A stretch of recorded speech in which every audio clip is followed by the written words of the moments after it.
Hey everyone, it's Marvin at First Presbyterian in Columbia, Missouri, and the Spirit of Summer word for Wednesday, July 7th, is purple coneflower. Actually, it's two words, not just one, but we can shorten it just to say coneflower.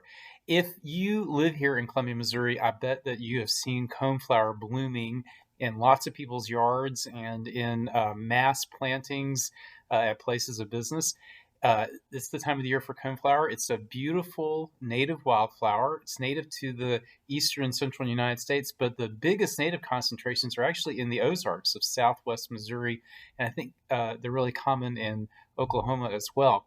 And purple coneflower, if you live anywhere really from the plains east, it's a great thing to plant in your yard because the flowers are beautiful.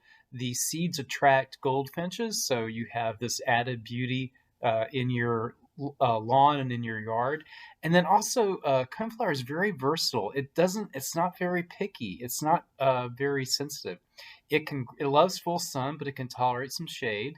It will thrive in humidity, and it's also drought tolerant. It can grow well in well-drained soil and also grow well in wet, damp soil. It's very versatile.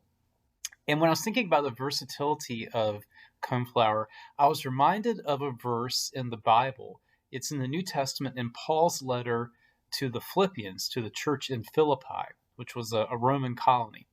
And Paul is writing this letter from prison. He's in prison. He's being persecuted for the sake of the Christian faith and the gospel.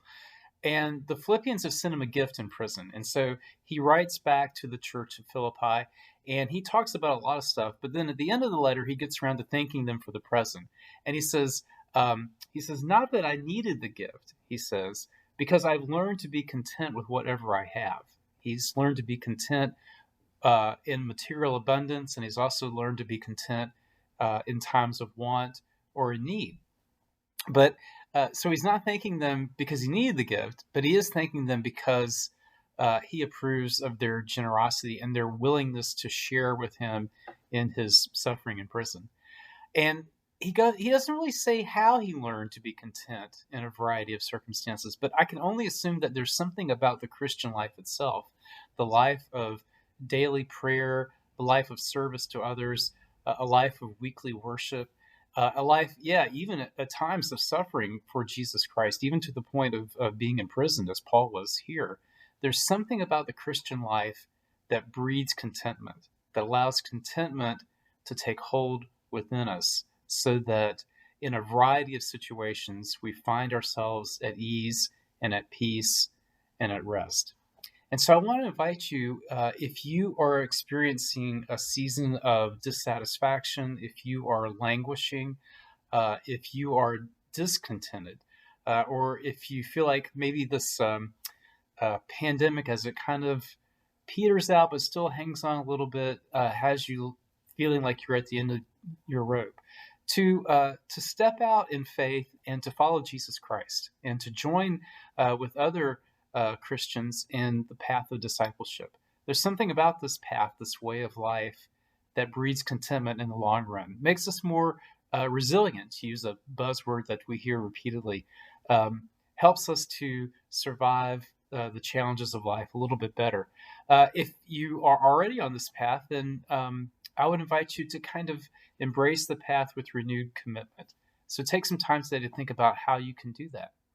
And it's in the journey of faith, it's in the journey of being disciples of Jesus Christ that we transform ourselves into something like human coneflowers, creatures that are able to blossom and are able to be beautiful and are able to thrive even in a variety of climates, in a variety of soils, in a variety of different life situations.